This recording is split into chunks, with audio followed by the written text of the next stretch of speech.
Et puis il y a des scènes que je n'aime tout simplement pas. Dans les autres films, il y a des scènes que j'aime beaucoup, certaines moins d'autres. Mais ici, il y a des scènes que je ne peux plus regarder, quoi. L'interview de Rita Skeeter, ou cette scène de bal qui est complètement à l'ouest, quoi. Et les disputes dans ce film sont nulles.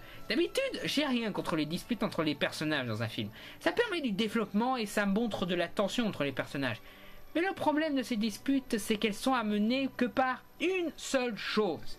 Ron est un connard. Et je trouve ça nul, parce qu'on sait très bien que c'est un bon gars. Seulement ici, tout ce qu'ils ont pour créer des disputes, c'est changer son personnage pour en faire un véritable connard qui boude quand il voit qu'Harry est sélectionné pour le tournoi et pas lui. Malgré qu'il explique en long, en large et en travers qu'il n'y est pour rien. Et n'oublions pas sa dispute avec Hermione où il dit à un moment « plus ça vieillit, plus c'est aigri ». Petit con, quoi! En plus de ça, ces disputes se règlent toutes seules, quoi. On n'évoque plus le fait que Ron ait gâché la soirée d'Hermione. Et franchement, je n'ai rien compris à la manière dont Ron a prévenu Harry pour les dragons. De plus, il y a une scène supprimée qui n'aurait pas dû être supprimée. C'est une scène où Harry surprend une conversation entre Grog et Karkaroff. Une scène qui n'aurait pas dû être supprimée parce que ça montre que les deux se connaissent bien et ça permet d'avoir quelque chose d'important qui sorte de cette scène de bal, qui au final n'apporte rien au reste du film. Et l'aspect compétition qu'on évoque à plusieurs reprises d'ailleurs est tout aussi invisible que la romance dans Twilight. Parce qu'on n'a rien vu des compétences des concurrents. On ne sait pas en quoi Victor ou Fleur sont si forts que ça. À part qu'on nous les dit. Les mots ce n'est pas tout, ce n'est pas convaincant. Nous le montrer, ça c'est beaucoup plus convaincant. Surtout dans un média visuel comme le cinéma. Moi, tout ce que je retiens, c'est que Victor est musclé et que Fleur est une incompétente. Bref, pas de quoi créer un sentiment de ne pas être à la hauteur pour Harry. Et comme je l'ai montré tout à l'heure, l'aspect enquête est faiblard ici. Avant, on avait une vraie surprise sur les responsables de ce qui se passe. Mais là, on voit le truc une demi-heure avant, quoi. Et encore une fois, le plan de Croupton Junior était débile. Et je trouve Dumbledore mal exploité ici. Pourquoi, quand il tire le nom d'Harry, il est en colère contre lui ? Quelqu'un d'aussi sage que lui devrait savoir qu'il n'y est pour rien. Il ne devrait pas lui sauter au cou pour lui demander s'il a mis son nom. Il devrait agir comme McGonagall plutôt. Mettre sa main sur l'épaule d'Harry et faire genre « Tiens mon petit, ça va s'arranger ». Je sais très bien qu'il est paniqué par cette surprise, mais il n'a pas besoin d'agir ainsi. Ce n'est pas trop le Dumbledore sage et intelligent des précédents films. D'ailleurs, c'est à cause de ça que beaucoup détestent Michael Gambon en Dumbledore. Et je trouve ça dommage parce que, autre part, Michael Gambon joue un très bon Dumbledore. C'est juste qu'il a fallu qu'il joue dans les mauvais moments de Dumbledore. Alors, dans le moment où il est mal exploité. Quant à la réalisation de McNeill, ça peut aller, mais là où l'image était au service de la mise en scène dans les autres films, ici, la mise en scène est au service de l'image, accentuant l'aspect démotechnique des effets spéciaux. Et je ne parle pas des scènes symboliques limite ridicules. De plus, suis-je le seul à trouver le titre un petit peu nul ? Je veux dire, la coupe de feu ? C'est le petit artefact qu'on a au début qui provoque tout ça ? Ok, dans les autres titres ça pouvait aller parce que c'était le but de l'histoire. La pierre philosophale, la chambre des secrets, le prisonnier d'Azkaban. Des éléments qui se retrouvent sur toute l'histoire. La coupe de feu ne fait que provoquer les événements. J'aurais proposé un meilleur titre du genre le tournoi des trois sorciers, ce qui est un peu plus approprié vu que c'est ce qui se passe durant tout le film. Ou alors la coupe de cheveux. Je sais que c'est un mauvais jeu de mots, mais au vu de la coiffure de Ron, Fred et George et Harry, je trouve que c'est assez approprié. Bon, après tout ça, vous devez vous dire que j'ai détesté ce film. Mais non, j'ai bien aimé. C'est juste que c'est le plus imparfait de la saga. Ça reste en lui-même un film sympathique. J'ai adoré Brendan Gleeson en Folleuil. Ouais, il cabotine encore plus qu'un Dumbledore, mais là la différence c'est qu'il est censé être fou, donc c'est normal qu'il s'agite comme ça. Bien sûr, je suis un petit peu déçu qu'on n'ait pas trop de scènes avec David Tennant, mais je le comprends tout à fait. Ce film est sorti en 2005, la même année qu'est sorti le revival de la série Doctor Who, et il n'avait pas encore repris le rôle du Docteur à ce moment-là, donc il n'était pas aussi reconnu qu'aujourd'hui. Et il n'avait pas encore montré son véritable talent. C'est pas comme Dragon de DreamWorks qui est sorti après le départ de David de la série pour lui donner un putain de rôle de figurant de merde. De plus, ce petit rôle lui a permis de se faire remarquer et donc ça a peut-être joué en sa faveur pour obtenir le rôle du Docteur. En plus, au vu d'un certain épisode, il semble avoir de bons souvenirs de cette participation. Il y a 10 ans, quand j'ai lu le livre 7, je sanglotais tout seul. Expelliarmus! Expelliarmus! Merci, J.K. Rowling! Les acteurs surjouent quelquefois, mais à d'autres moments ils sont assez naturels dans leurs répliques. Et puis je suis prêt à accepter l'hypothèse comme quoi, à ce moment-là, tous les gamins sont à leur âge cons. Donc forcément, ils semblent un petit peu cons. Donc voilà, même si ça me dérange, je ne peux pas trop me plaindre de vouloir faire quelque chose d'authentique. C'est juste dommage qu'il n'ait pas amené ça d'une meilleure façon. Beaucoup détestent le personnage de Cho, mais quelque part, je pense que ça a beaucoup à voir avec ce qui se passera dans le film de demain. Mais ici, je la trouve pas si mal que ça. Elle est assez jolie, bien que je trouve un petit peu con que Harry tombe amoureux d'elle, tout ça parce que elle est jolie. Mais de ce qu'on a vu, ça a l'air de quelqu'un d'assez gentil. Le seul truc que j'ai pas trop accroché dans ce film en tout cas, c'est son expression faciale quand elle voit que Cédric est mort. Mais bon, je soupçonne quand même certains fans de Harry Potter de la détester dès sa première scène, pour une raison assez simple. Vous voulez bien me dire comment le dernier livre se finira? Il est adulte et il se marie avec toi. C'est ce que tu voulais entendre? Oui. Quant à l'acteur que tout le monde attend avec impatience que je le massacre, à savoir Robert Pattinson, surprenamment il ne joue pas trop mal ici. Il était même pas mal. Il n'y a pas beaucoup de scènes, mais le peu qu'on voit de lui, on sent un mec très sympatoche. Juste et prêt à aider ses amis, y compris ses concurrents. Et il n'a pas de coiffure ridicule comme dans le Twilight, contrairement à Harry, Ron, Fred et George. Ah, moi aussi un jour je serai la star d'une saga à succès et j'aurai une coiffure ridicule que les filles aimeront quand même. Enfin, ça prouve encore une fois que l'équipe des films Twilight ne sont pas mauvais quand ils font autre chose que Twilight. C'est juste qu'ils sont prisonniers d'un état d'esprit nunuche, hypocrite et mormon. Après que ça vienne de l'auteur ou des producteurs, c'est à vous de décider. Mais enfin, ce qui me fait marrer, c'est que j'ai vu certaines fans de Twilight dire que Robert Pattinson, avant que les films sortent, était trop moche pour jouer Edward. Les mêmes fans qui, après la sortie de Twilight, fantasment sur sa tronche de plâtre. Ironiquement plus moche qu'ici. Il y a pas mal de références sexuelles et plus de vulgarité dans cet épisode, ce qui permet une évolution dans la maturité de la saga, montrant que les gars de la Warner demandent une évolution de leur truc, contrairement aux producteurs de Twilight qui coupent les scènes gore pour éviter d'évoluer et rester nunuche et inintéressant comme les autres films. Mais cette maturité est limite immature. Pas comme American Pie, je vous rassure, mais les fans adorent ce film principalement à cause de ça. Et c'est ce que je trouve immature, justement. Préférer la coupe de feu aux prisonniers d'Azkaban juste parce que Aaron mate le cul des filles et qu'Harry dit con, je trouve ça débile. Et c'est pas parce que j'ai détesté la scène de bal que j'ai détesté aussi la scène de préparation du bal, où tous les gamins se cherchent un cavalier ou une cavalière. Cette scène était plutôt marrante et renforce le côté intime de l'histoire. De plus, c'est à ce moment de la saga que les choses changent. Neville commence enfin à devenir un homme. Les romances entre les élèves arrivent enfin. Les gentils ont enfin des morts de leur côté.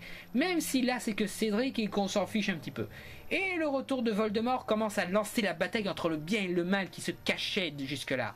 L'aspect enquête est laissé de côté, mais le suspense et les mystères restent. Et les personnages en seront encore plus développés durant le reste de la saga.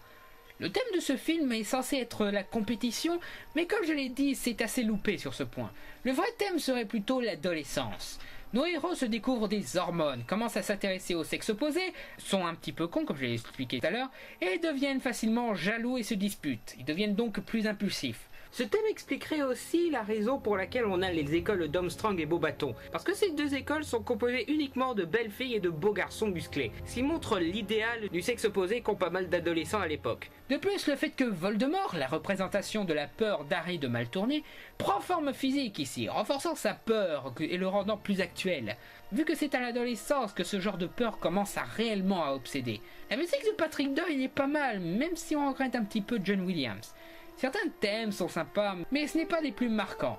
Et ce n'est pas non plus la meilleure composition de Doyle. Je préfère la musique d'Eragon ou de Thor pour ça. Maintenant, c'est l'heure de l'analyse de Radio Phoenix. Harry Potter et la Coupe de Feu marquent un tournant dans l'histoire de cette saga cinématographique. En effet, après l'immense travail d'Alfonso Cuarón, on était tout à fait en droit d'attendre que son successeur soit au moins aussi bon. Malheureusement, ce ne fut pas le cas. Contrairement aux épisodes précédents, où n'étaient supprimées que les scènes qui finalement n'avaient pas grande importance pour l'histoire principale, là, on a vraiment l'impression qu'ils ont charcuté le film. Toute la fin est passée à la trappe. L'histoire de Barty Croughton Jr., qui est pourtant très intéressante, non, que dalle. De même, dans le livre, à la fin, il y avait une très belle séquence où Sirius et Rogue devaient se serrer la main. Cette scène était riche de sens. Et non, elle n'y est pas dans le film, non. Également les séquences dans le labyrinthe. C'est là où on a droit 3 minutes et voilà, il se retrouve comme par magie au cimetière. Sirius Black en est réduit à une apparition guest star, alors que des personnages complètement inintéressants comme Cho Chang, eux, sont mis en avant. Bon, faut pas voir que les mauvais côtés. Par exemple, la scène du bal est très réussie. Bien, le personnage de Mowgli également. Enfin, le choix de Brendan Gleeson pour le rôle est super. De même, Voldemort joué par Ralph Fiennes, c'est classe, ça le fait parfaitement. En conclusion, Harry Potter et la Coupe de Feu est, du point de vue de l'adaptation, extrêmement décevant. C'est vraiment dommage quand on pense au film que ça aurait pu être s'il avait été correctement adapté, avec l'histoire de Barty Croughton Jr. qui était très intéressante, toutes les sous-intrigues avec Rogue et Sirius. Non, ça aurait vraiment donné un grand film. C'est peut-être ça qui fait le plus râler quand on voit le résultat. Ça reste quand même un film agréable à voir, c'est pas non plus un très mauvais film. Mais voilà, c'est dommage d'avoir un peu, en quelque sorte, gâché un livre comme ça. Je lui mets comme note 5 sur 10. Quant à moi, je lui donne 6 sur 10. Pas le meilleur Harry Potter, mais toujours un très bon film. Et puis les autres films sont tellement bons que forcément celui-là n'est pas trop à la hauteur des autres. Ironiquement, c'est le film préféré de pas mal de fans. Certains le préfèrent même au Prisonnier d'Azkaban. Non seulement pour l'aspect mature que j'ai évoqué, mais aussi à cause des effets spéciaux et de l'action.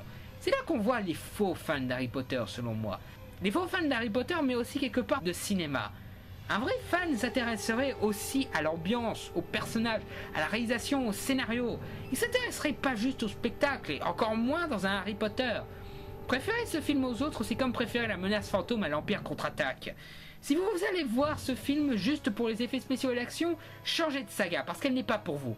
Allez voir Transformers à la place. Dieu que j'aurais aimé qu'il le fasse, parce que ça nous aurait fait des critiques débiles en moins pour les films à venir. Rendez-vous demain où nous parlerons de l'Ordre du Phénix. Are you ready? Are you ready? Your body like a hairy troll. I learn it to rock and roll. I spin around like a crazy elf. Dancing by himself. I boogie down like a unicorn. No stop until the break of dawn. I put your hands up in the air. Like an ogre, just don't care. Can you dance like a hippogriff? Mama, mama, mama, mama, mama. Flying off from a cliff. Mama, mama, mama, mama, mama. Swooping down to the ground. Mama, mama, mama, mama, mama. Wheel around and around and around and around. Mama, mama, mama, mama. Groove around like a scary ghost, spooking himself the most. Shake your booty like a boggart in pain. Again and again and again.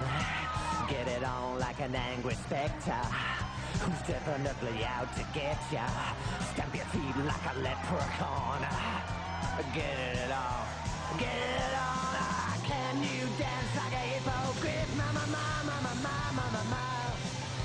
Flying off from a cliff, mama, mama, mama, mama, mama. Swooping down to the ground, mama, mama, mama, mama, mama. Wheel around and around and around and around, mama, mama, mama, mama, mama. Yeah, yeah, yeah. Ooh, come on. Ooh, you gotta move it. I like a groovy creature of the night. Yeah, that's right. Oh, a creature of the night. Well, did I feel alright? Did I feel alright? Oh.